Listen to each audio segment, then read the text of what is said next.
Hello YouTube. Today's video is an analysis of the Russian withdrawal from Syria. As you are probably aware, a ceasefire is currently in place and Russia has announced an immediate pullout from Syria. Russia will maintain its naval base in Tartus and an air base in Latakia. Many view this as a strategic withdrawal based upon Russia achieving its primary military goals and as a way to protect Russia's recently enhanced military legacy. An alternative view says the Russian withdrawal is tied to an underreported car bombing attack that killed over 24 generals and senior military officers.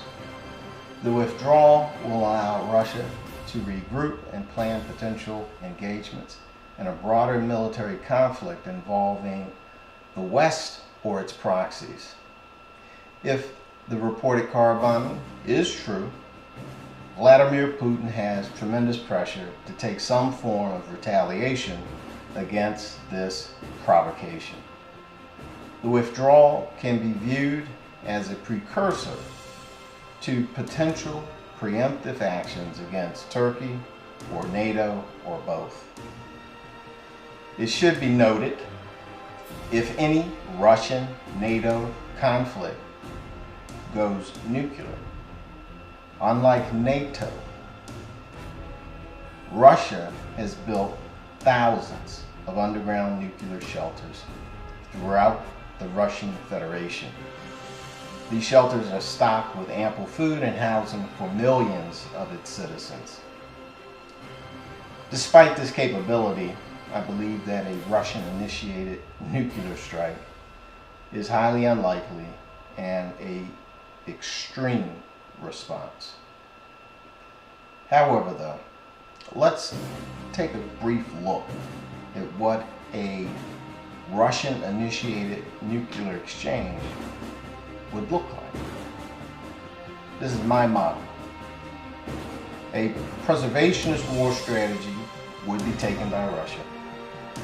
Russia would take a conventional approach to its invasion of the Baltic states.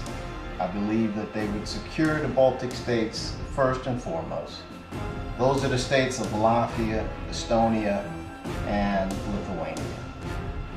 I believe that a tactical nuclear strike against Poland is likely.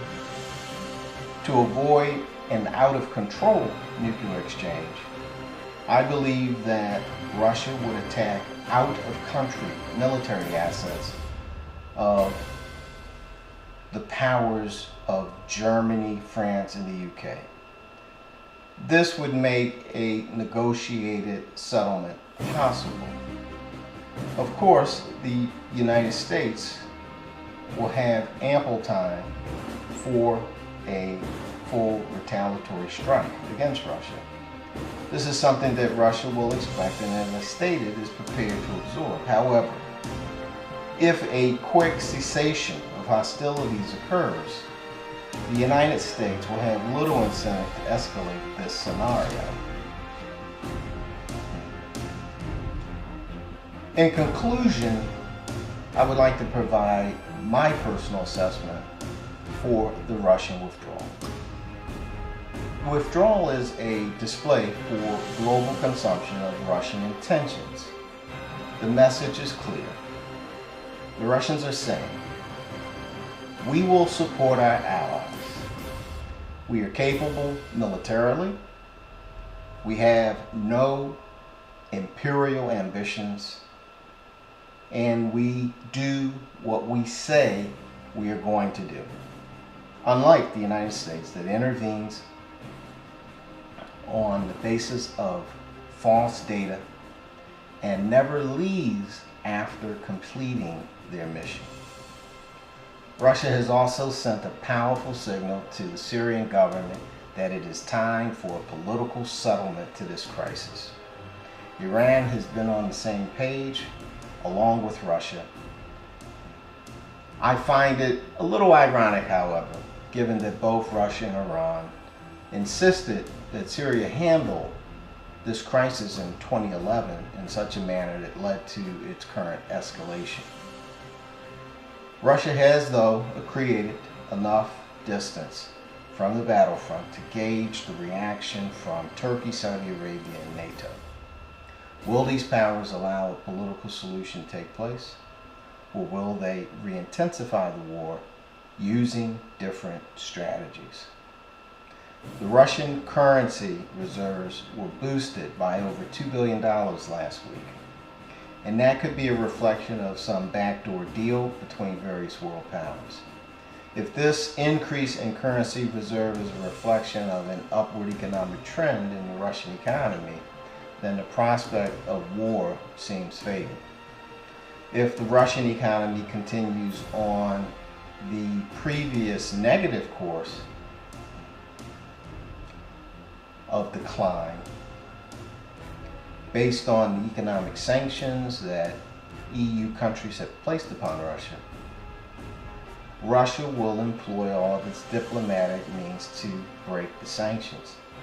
However, if they're unsuccessful, I believe that Russia will resort to some form of military solution to the sanction problem.